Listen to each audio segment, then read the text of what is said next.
दोस्तों, स्वागत है आपका हमारे YouTube चैनल में। आज हम आपको जो है इसका भूगोल के कुछ क्वेश्चन कराने के लिए जा रहे हैं। तो शुरू करते हैं। निम्नलिखित में से कौन सी प्राकृतिक स्थलाकृतियाँ प्रायद्वीप पठार में पाई जाती हैं? तो देखिए, प्रायद्वीप पठार में कौन कौन सी स्थलाकृतियाँ पाई जाती हैं, तो देख लेते हैं कौन कौन सी स्थलाकृतियाँ पाई जाती हैं। देखिए इसमें क्या है कि ऑप्शन जो है बी वाला ठीक है। इसका मतलब यह है कि इसमें जो है ये जो छत्रक चट्टानें हैं इसे छोड़कर बाकी सब टोर पर्वत स्कंद, नग्न चट्टान और ब्लॉक पर्वत पाए जाते हैं। ठीक है, अब देखिए क्या है, जैसे टोर पर्वत है तो इसके बारे में आपको पता होगा कि एक समतलीय जो चट्टानें होती हैं, अगर उनको जो है अपर्दन होता है तो जैसे टोर का निर्माण होता है। ब्लॉक पर्वत क्या होता है? ब्लॉक पर्वत को इसे भ्रंशोत पर्वत भी कह सकते हैं। यानी इस तरीके से अगर कोई पर्वत, ये मान लीजिए कोई पर्वत है, ठीक है, इस तरीके से कोई पर्वत का निर्माण है। तो अब देखिए क्या है कि सपोज करिए कि ये जो है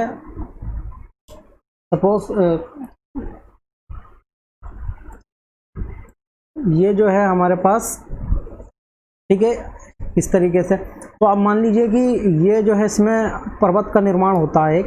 ये वाली जो साइड है ये नीचे बैठ जाती है, ठीक है, और ये इधर वाली भी, ये वाली भी साइड जो होती है नीचे चली जाती है दरार आने की वजह से। तो ये क्या हो जाता है? भ्रंशोत पर्वत, जिसे ब्लॉक पर्वत कहते हैं, यानी ये वाला पर्वत। ठीक है, तो ये वाला जो नीचे धसा क्षेत्र होता है, ऊपर उठा क्षेत्र होता है, जब भ्रंशोत कहते हैं। और जो नीचे होता है इसको भी जो है अंता कहते हैं।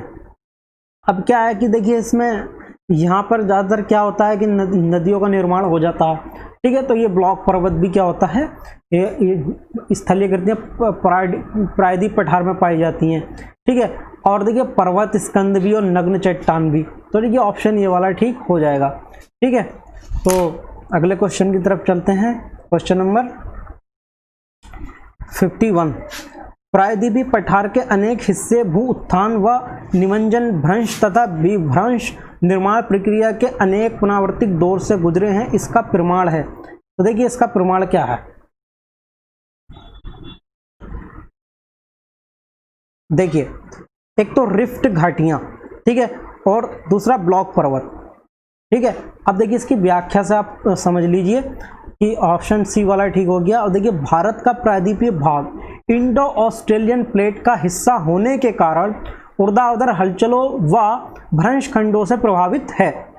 ठीक है, जो प्रायद्वीपीय भाग है भारत का, वो इंडो ऑस्ट्रेलियन प्लेट का हिस्सा होने के कारण ऊर्ध्वाधर हलचलों व भ्रंश खंडों से प्रभावित है। प्रायद्वीपीय पठार भू उत्थान व निमज्जन, भ्रंश तथा विभ्रंश निर्माण प्रक्रिया के अनेक पुनरावृत्ति दौर से गुजरे हैं। तो देखिए यहाँ पर क्या हो जाता है, पहला वाला ऑप्शन ठीक हो जाता है। नहीं, अभी क्या है, दूसरा वाला देखते हैं। नर्मदा, ताप्ती और महानदी की रिफ्ट घाटियां और सतपुड़ा ब्लॉक पर्वत इसके प्रमुख क्या हैं, उदाहरण हैं। कौन से? नर्मदा, तापी और महानदी की रिफ्ट घाटियां और सतपुड़ा ब्लॉक पर्वत इसके क्या हैं, उदाहरण हैं। ठीक है, जो सतपुड़ा है, सतपुड़ा पर्वत के देखिए नर्मदा और ताप्ती नदी जो गुजर रही है वहाँ से, तो ये क्या है, उसके क्या है, उदाहरण हैं। ठीक है, टोर धरातलीय सतह पर, देखिए धरातल जो सतह होती है, मैंने आपको बताया चट्टानों के अपर्दन के फलस्वरूप बनने वाली स्थलाकृति हैं। ठीक है, ये मैंने आपको बता दिया। तो देखिए इसमें टोर नहीं आएगा। ठीक है, केवल 1 और 3 यानी 1 और 2 रिफ्ट घाटियां और ब्लॉक पर्वत। अब देखिए अगले क्वेश्चन की तरफ चलते हैं। प्रायद्वीपीय पठार के संबंध में नीचे दिए गए कथनों में से कौन से कथन सत्य हैं? तो देखिए कौन से कथन सत्य हैं, देख लेते हैं। सामान्यतः प्रायद्वीपीय पठार की ऊंचाई पश्चिम से पूरब की ओर कम होती चली जाती है।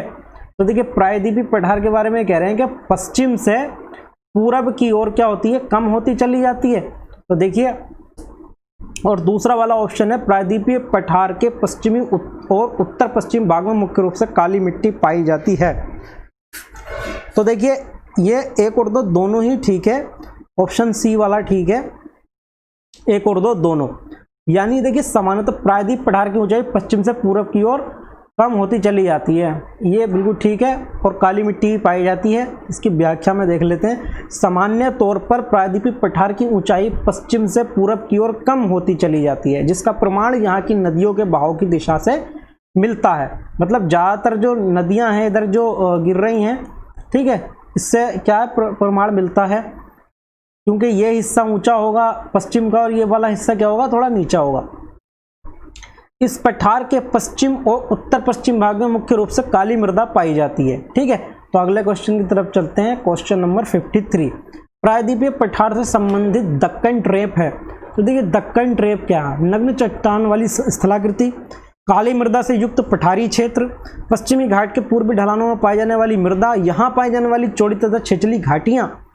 तो देखिए इसका जो है ऑप्शन बी है, काली मृदा से युक्त पठारी क्षेत्र। यानी प्रायद्वीपीय पठार की एक विशेषता है यहाँ पाई जाने वाली काली मृदा, जिसे दक्कन ट्रेप के नाम से भी जाना जाता है। इसकी उत्पत्ति ज्वालामुखी से हुई है, इसलिए इसके शेल आग्नेय हैं। वास्तव में इन शेलों का समय के साथ अपरदन हुआ है, जिसने काली मृदा का निर्माण हुआ है।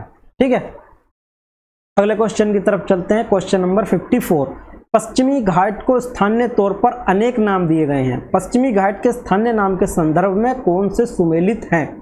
तो देखिए महाराष्ट्र में जो है सह्याद्री है, कर्नाटक केरल में क्या है, कार्डमम जिसे इलायची कहता है, और तमिलनाडु में नीलगिरी। देखिए इसमें क्या है, ऑप्शन डी ठीक है इसका, पहला, तीसरा और चौथा। ठीक है, केवल कर्नाटक जो है ये सुमेलित नहीं है। तो देखिए यहाँ पे लिखे दूसरा युग्म सुमेलित नहीं है, ये यानी कर्नाटक जो है वो सुमेलित नहीं है। अब इसकी व्याख्या पढ़ लेते हैं। मुख्य उच्चावाचक लक्षणों के अनुसार प्रायद्वीप पठार को 3 भागों में बांटा जा सकता है। ठीक है, प्रायद्वीप जो पठार है उसे 3 भागों में बांटा जा सकता है। एक तो दक्कन का पठार, ठीक है, दूसरा मध्य उच्च भूभाग तथा उत्तर पूर्वी पठार। ठीक है, तो अब क्या है कि दक्कन के पठार के पश्चिम में पश्चिमी घाट, पूरब में पूर्वी घाट और उत्तर में सतपुड़ा, मेकाल और महादेव पहाड़ियाँ। ठीक है, ये आपको मालूम होगा। इसके क्या है, दक्कन का जैसे ये पठार है सपोज, ठीक है, एग्जैक्ट नहीं बन पा रहा, तो ये जो है पश्चिमी घाट, ये हो गया पूर्वी घाट। तो यहाँ पर कह रहे हैं दक्कन के पठार के पश्चिम में पश्चिमी घाट और पूरब में पूर्वी घाट और उत्तर में, यानी इधर का जो इलाका है यहाँ पे सतपुड़ा, मेकाल और महादेव पहाड़ियाँ हैं। ठीक है, उसके बाद में क्या है, पश्चिमी घाट को स्थानीय तौर पर अनेक नाम दिए गए हैं, जैसे महाराष्ट्र में सह्याद्री। ठीक है, महाराष्ट्र में सह्याद्री, कर्नाटक और तमिलनाडु में क्या, नीलगिरी। ठीक है, कर्नाटक और तमिलनाडु में क्या, नीलगिरी, और केरल में अन्नामलाई और इलायची, जिसे कार्डमम पहाड़ियाँ कहते हैं। ठीक है, अब अगले क्वेश्चन की तरफ चलते हैं। अधिकांश प्रायद्वीपीय नदियों की उत्पत्ति पश्चिमी घाट से होती है। ठीक है, ये कह रहे हैं निम्नलिखित में से कौन से कथन पश्चिमी घाट के संदर्भ में सही हैं? तो देखिए उसका पहला जो ऑप्शन है, पश्चिमी घाट की ऊंचाई उत्तर से दक्षिण की ओर घटती जाती है। पश्चिमी घाट की जो ऊंचाई है वो क्या है, उत्तर से दक्षिण की ओर घटती जाती है। क्या मतलब, इधर की ओर घटती चली जाती है। और दूसरा है, अधिकांश प्रायद्वीप नदियों की उत्पत्ति पश्चिमी घाट से होती है। और तीसरा है, पश्चिमी घाट सतत है तथा उन्हें केवल दर्रों के द्वारा ही पार किया जा सकता है।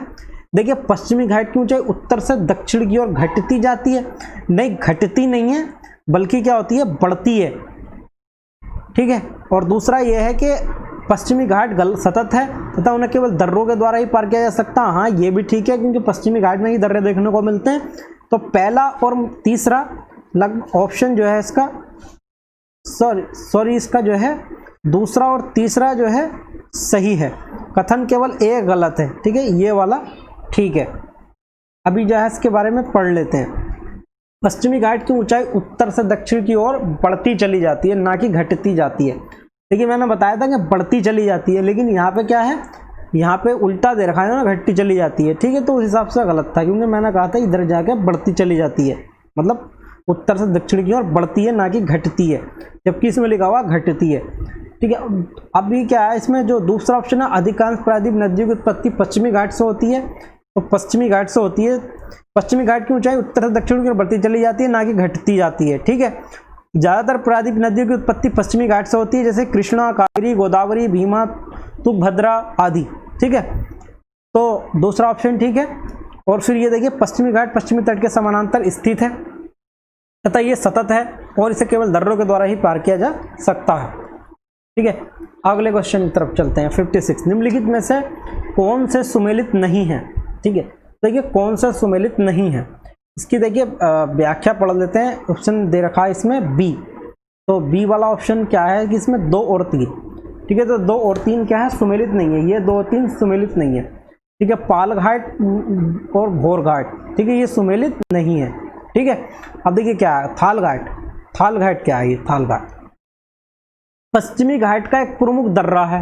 ठीक है, पश्चिमी घाट का क्या है, एक प्रमुख दर्रा है ये थाल घाट, जो कि महाराष्ट्र में अवस्थित है। महाराष्ट्र में क्या है, अवस्थित है, तो महाराष्ट्र से सुमेलित कर दिया गया। पश्चिमी घाट के सह्याद्री श्रेणी में अवस्थित यह पर्वतीय दर्रा मुंबई को नासिक से क्या करता है, जोड़ता। ठीक है, मुंबई को नासिक से कौन सा जोड़ता है, थाल घाट। दूसरा है पाल घाट, तो देखिए पाल घाट क्या, पश्चिमी घाट में अवस्थित यह दर्रा दक्षिण भारत के केरल राज्य में है। ये कौन से राज्य में, केरल में है। और ये थाल घाट कहाँ था, मुंबई में है, महाराष्ट्र में, और ये केरल में। नीलगिरी पहाड़ियों व अन्नामलाई पहाड़ियों के बीच में स्थित यह दर्रा केरल तथा तमिलनाडु राज्यों के बीच यातायात के लिए प्रमुख मार्ग की भूमिका निभाता है। भोर घाट, भोर घाट क्या, महाराष्ट्र राज्य में पश्चिमी घाट श्रेणी में स्थित एक बेहद खूबसूरत दर्रा है। यह दर्रा मुंबई को पुणे से जोड़ता। दिफू दर्रा, भारत व म्यांमार मार्ग के बीच अवस्थित दिफू दर्रा अरुणाचल प्रदेश में स्थित है। तो ठीक है, तो ये देखिए इससे सुमेलित हो रहा है, ये इससे सुमेलित हो रहा है, बाकी ये सुमेलित नहीं हो रहे हैं। ठीक है, अभी अगले क्वेश्चन की तरफ चलते हैं। निम्नलिखित में से कौन सी पहाड़ियाँ पश्चिमी घाट के अंतर्गत शामिल हैं। तो देखिए पश्चिमी घाट के अंतर्गत कौन कौन सी पहाड़ियाँ शामिल हैं वो देख लेते हैं। देखिए अन्नामलाई, देखिए जैसा कि अन्नामलाई है, अन्नामलाई के बारे में आप जानते ही होंगे, अन्नामलाई कहाँ है, ऊपर भी ये इसमें का क्वेश्चन आया था अन्नामलाई से रिलेटेड। देखिए ये अन्नामलाई से रिलेटेड, तो अन्नामलाई कहाँ था, केरल में था। इसकी व्याख्या में हमने पढ़ा था, कहाँ था, केरल में। ठीक है, तो केरल में है, तो जाहिर सी बात है किसका, पश्चिमी घाट के अंतर्गत शामिल होगा, क्योंकि इधर ही जो होगा यहीं कर होगा। ठीक है, पश्चिमी घाट यानी केरल में होगा। उसके बाद में क्या है, उसके बाद में है तुम्हारा नीलगिरी। तो देखिए नीलगिरी की जो पहाड़ियाँ हैं, ठीक है, नीलगिरी की पहाड़ी भी इधर ही है, और महेंद्रगिरी की इधर पूर्वी घाट में है, तो नीलगिरी की पहाड़ी भी इधर ही आती है। और दूसरा कार्डमम, तो देखिए कार्डमम भी हमने पढ़ा था केरल में ही है, तो ठीक है, केरल भी कहीं इधर पश्चिमी घाट के साइड है। तो देखिए अभी क्या है कि इसकी व्याख्या में देख लेते हैं। दक्कन का पठार के पूर्वी एवं पश्चिमी सिरे पर क्रमशः पूर्वी तथा पश्चिमी घाट स्थित है। पश्चिमी घाट की प्रमुख पहाड़ियाँ सह्याद्री, नीलगिरी, अन्नामलाई, कार्डम है, जबकि पूर्वी घाट की मुख्य श्रेणियाँ जो है जवादी पहाड़ियाँ, पालकोंडा श्रेणी और नल्लामल्ला पहाड़ियाँ और महेंद्रगिरी पहाड़ियाँ। ठीक है, तो अभी इसका कौन सा ऑप्शन ठीक हो जाएगा, बी वाला। और अब चलते हैं अगले क्वेश्चन की तरफ। क्वेश्चन नंबर 58, निम्नलिखित में से कौन सा कथन असत्य है। तो देखिए कौन सा कथन असत्य है देख लेते हैं। पश्चिमी घाट पूर्वी घाट की अपेक्षा ऊंचे हैं। हाँ बिल्कुल, ये पश्चिमी घाट ऊंचा है, पूर्वी घाट नीचा है। ठीक है, तो ये ऑप्शन ठीक है। पश्चिमी घाट का विस्तार सतत है, जबकि पूर्वी घाट का विस्तार सतत नहीं है। बिल्कुल ये भी ठीक है। ये जो है पश्चिमी घाट का जो है सतत है और इसे दर्रों के माध्यम से ही पार किया जा सकता है, जबकि ये वाला जो घाट है ये जो है क्या है, सतत नहीं है। कौन सी, जो बंगाल की खाड़ी में नदियाँ गिर रही हैं उसकी वजह से। उडगम मंडलम, जिसे ऊटी के नाम से जाना जाता है, अन्नामलाई पर्वतमाला में स्थित एक महत्वपूर्ण हिल स्टेशन है। ये गलत है। पूर्वी घाट का सबसे ऊंचा शिखर जिंदगाड़ा है, ये हमने भी पढ़ा था। ठीक है ये ठीक है। अब इसकी व्याख्या देख लेते हैं। केवल तीसरा कथन असत्य है। उडगम मंडलम या ऊटी, ठीक है, उडगम मंडलम या ऊटी तमिलनाडु राज्य का एक पर्वतीय क्या है, शहर है।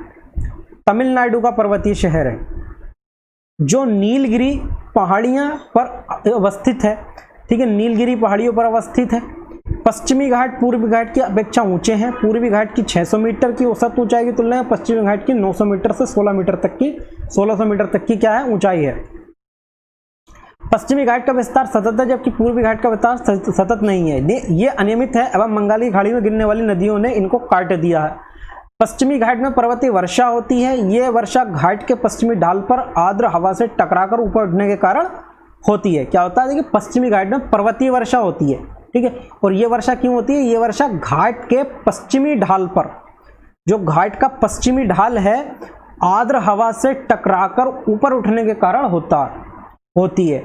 पूर्वी घाट के दक्षिण पश्चिम में शेवराय तथा जवादी की पहाड़ियां स्थित हैं। पूर्वी घाट का सबसे ऊंचा शिखर जिंदगाड़ा यानी 1690 मीटर है तथा महेंद्रगिरी इस घाट की एक अन्य महत्वपूर्ण चोटी है। इस घाट का काफी अपरदन हो चुका है। ठीक है, अगले क्वेश्चन की तरफ चलते हैं। Question number 59। प्रायद्वीपीय पठार के मध्य उच्च भूभाग से संबंधित नीचे दिए गए कथनों पर विचार कीजिए। तो देखिए, प्रायद्वीपीय पठार के मध्य उच्च भूभाग से संबंधित, देखिए, अपने भूगर्भीय इतिहास में यह क्षेत्र कायांतरित प्रतिक्रियाओं से गुजर चुका है। देखिए, ये बात बिल्कुल ठीक है कि कई सारे कायांतरित प्रक्रियाओं से क्या है, गुजरा है। मध्य उच्च भूभाग का पूर्वी विस्तार राजमहल पहाड़ियों तक है। पश्चिम में अरावली पर्वत इसकी सीमा बनाता है, जो ब्लॉक पर्वत का उत्कृष्ट उदाहरण है। ठीक है, अरावली पर्वत ये ब्लॉक पर्वत का नहीं है बल्कि ये अवशिष्ट का है। देखिए, इसे पढ़ लेते हैं। उत्तर क्या है इसका? ए है। केवल 1 और 2 सही है। ठीक है, केवल 1 और 2 सही है और तीसरा ऑप्शन क्या है? गलत है। अब देखिए, पढ़ लेते हैं। मुख्य उच्चावचक लक्षणों के अनुसार प्रायद्वीपीय पठार को 3 भागों में बांटा जाता है: दक्कन का पठार, मध्य उच्च भूभाग और उत्तर पूर्वी पठार। नर्मदा नदी के उत्तर में प्रायद्वीपीय पठार का वे भाग है जो कि मालवा के पठार के अधिकतर भागों पर फैला है। उसे मध्य उच्च भूभाग के नाम से जाना जाता है। अपने भूगर्भीय इतिहास में क्षेत्र कायांतरित प्रतिक्रियाओं से गुजरा है और कायांतरित चट्टानों जैसे संगमरमर, स्लेट और नीस की उपस्थिति एक प्रमाण है। मध्य उच्च भूभाग का पूर्वी विस्तार राजमहल की पहाड़ियों तक है, जिसके दक्षिण में स्थित छोटानागपुर पठार में खनिज पदार्थों का भंडार है। कथन 3 असत्य है। क्यों?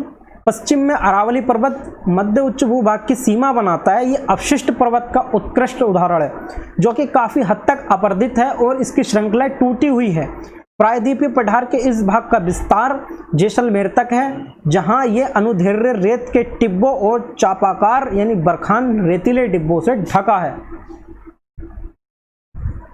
क्वेश्चन नंबर 60 देख लेते हैं। मेघालय के पठार के संबंध में निम्नलिखित में से कौन से कथन सत्य हैं? तो देख लेते हैं मेघालय के पठार के संबंध में। मेघालय का पठार प्रायद्वीपीय पठार का ही विस्तार है। तो देखिए, प्रायद्वीपीय पठार का ही विस्तार है, ये ठीक है कि प्रायद्वीपीय का ही। अभी इसकी व्याख्या में हम आपको बताएंगे। दूसरा, मेघालय के पठार पर खनिज पदार्थों के निक्षेप नहीं मिलते। मेघालय के पठार पर अवस्थित चेरापूंजी नग्न चट्टानों से ढका स्थल है और यहाँ वनस्पति लगभग नहीं के बराबर है। देखिए, इसका क्या है? Option C. 1 और 3 ठीक है। और देखिए क्या है इसकी व्याख्या, देख लेते हैं। भारत के उत्तर पूर्व का पठार प्रायद्वीपीय पठार का ही एक विस्तारित भाग है। ठीक है, उत्तर पूर्व का जो पठार है वो प्रायद्वीपीय पठार का ही एक विस्तारित भाग है। ये माना जाता है कि हिमालय की उत्पत्ति के समय इंडियन प्लेट के उत्तर पूर्व दिशा में खिसकने के कारण राजमहल पहाड़ियां और मेघालय के पठार के बीच भ्रंश घाटी बनने से यह अलग हो गया था। बाद में यह नदियों द्वारा बहाकर लाए गए जलोढ़ निक्षेप द्वारा पाट दिया गया। आज मेघालय और कार्बी एंगलांग पठार यानी असम में जो है, इसी कारण से मुख्य प्रायद्वीपीय पठार से क्या है? अलग थलग हैं। छोटा नागपुर के पठार की तरह मेघालय का पठार भी कोयला, लोहा, सिलीमेनाइट, चूने के पत्थर और यूरेनियम जैसी खनिज पदार्थों का भंडार है। उत्तर पूर्वी पठार क्षेत्र में अधिकतर वर्षा दक्षिणी पश्चिमी मानसून से होती है।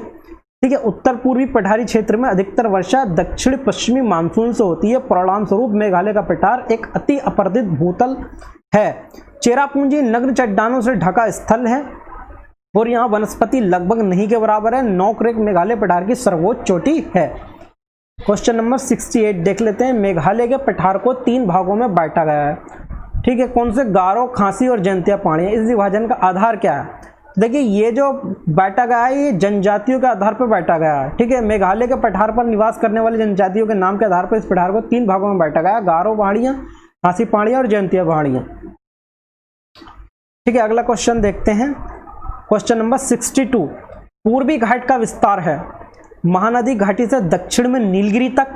महानदी घाटी से दक्षिण में नीलगिरी तक, यही ठीक है। देखिए महानदी घाटी से और नीलगिरी तक क्या है, पूर्वी घाट का क्या है, विस्तार है। गंगा के डेल्टाई मैदान से कावेरी नदी के डेल्टाई मैदान तक, महानदी घाटी से कार्डरम पहाड़ियों तक, कार्डमम पहाड़ियों तक, स्वर्ण रेखा नदी से जवादी पहाड़ी तक। तो इसका आंसर एक है, पूर्वी घाट का विस्तार महानदी घाटी से दक्षिण में नीलगिरी तक है। कहां तक है, नीलगिरी तक है। भारतीय मरुस्थल के संदर्भ में नीचे दिए कथनों पर विचार करना है। भारतीय मरुस्थल अरावली पहाड़ियों के दक्षिण पश्चिम में स्थित है। इस क्षेत्र की भूगर्भिक चट्टान संरचना प्रायद्वीप पठार का विस्तार है। लूनी नदी इस क्षेत्र की एक महत्वपूर्ण नदी है। देखिए इसका ऑप्शन बी ठीक है, यानी 2 और 3। तो देखिए क्या है, इसकी व्याख्या पढ़ लेते हैं। विशाल भारतीय मरुस्थल अरावली पहाड़ियों के उत्तर पश्चिम में स्थित है। कहाँ स्थित है, उत्तर पश्चिम में क्या है, स्थित है। ये कह रहा है दक्षिण पश्चिम में, जबकि उत्तर पश्चिम में स्थित है। ठीक है, उत्तर पश्चिम में क्या है, स्थित है।